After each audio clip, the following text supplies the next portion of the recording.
Now to our new series, Prescription-Free Pain Relief. 1 in 5 Americans suffer from chronic pain. Many are now using CBD for relief. Google reports 6.5 million searches for information in just 1 month. And Becky Worley visited a CBD dispensary to take a closer look. Melissa McCarthy reportedly uses it on her feet. Gronk says it's changed his life. For the first time in more than a decade, I am pain-free. CBD lotions you rub on your skin to reduce pain. The idea is that by rubbing it on, it's absorbed through the skin, and it could impact joint or muscle pain. Just ask athlete Allie Stoddard. I played rugby for 15 years. I play soccer now. I got a lot of pain. Allie, a cannabis health and wellness consultant, says she prefers CBD, the non-psychoactive part of the cannabis plant, to over-the-counter painkillers. I wait a couple of minutes and literally it just kind of eases away. But amidst the endorsements and hype, what are you actually buying and where? You can buy CBD creams online, but to be honest, it's confusing. The dosages are all over the place. So I head to the Have a Heart dispensary in Oakland, California, where they can explain what's being offered. Plus, whether it's intentional or just ironic, this legal marijuana dispensary is directly across the street from the Oakland Police Department. Co-owner Josh Chase shows me the products they sell. We pretty much offer every single type of CBD that one could find in any form. What's really interesting to me is how few claims these products make. And that may be because the FDA forbids medical claims for products where rigorous studies haven't been done. It's really up to the consumers, up to the patients to educate themselves and make sure that the products that they're purchasing are of safe quality or from a reputable source.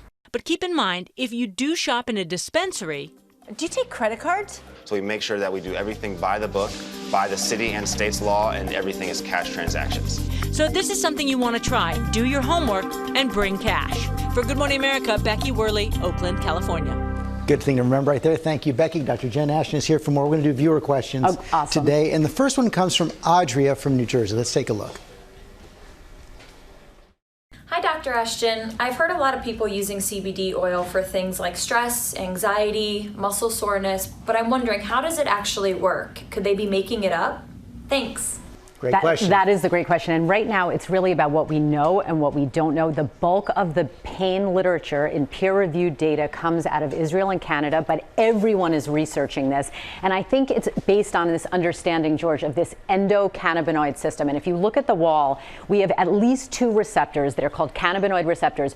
One heavily concentrated in the brain, that's related to the perception of pain. CB2 receptors located all over the body. And the confusion here with respect to pain is that THC, which is the psychoactive component of cannabis, yes, it fits into that CB1 receptor, but CBD also fits in, does not give you a psychoactive effect. That is really important, but there is data that it can help. And that's why you see a lot of the products that say no THC. Exactly. Okay, we have another question coming in on Twitter. This is from Susan. She says, I've seen 300, 600, 1,200, and 2,000 milligram bottles. How do I know what dose to try? And what do we know about the dosing here? We see the different ones here. Yeah, wild, wild west, George. And here's the thing. In terms of official recommendations, so far the only group that has guidelines out is the Arthritis Foundation. Their recommendation is to start with as few milligrams as possible under the tongue twice a day. If you're not seeing an effect over days and weeks, increase it slowly. And if you're noticing any unwanted side effects, obviously stop and talk to your provider. The concept here is start low and go slow, and it's a lot of trial and error. It's not one size fits all. And this is not a viewer question, it's my question, I guess. Is there any concern about dependency? There's not as much dependency, but you always have to take into account risks when you talk about pharmacology. If you're getting a good effect, you have to be on the lookout of any unwanted negative effects. And right now, those risks are low. But as always, talk to your provider if you are using any of these products. Jen Ashton, thanks very much. Well, hey there, GMA fans. Robin Roberts here. Thanks for checking out our YouTube channel. Lots of great stuff here. So go on, click the subscribe button right over here to get more of awesome videos and content from GMA every day, anytime. We thank you for watching, and we'll see you in the morning on GMA.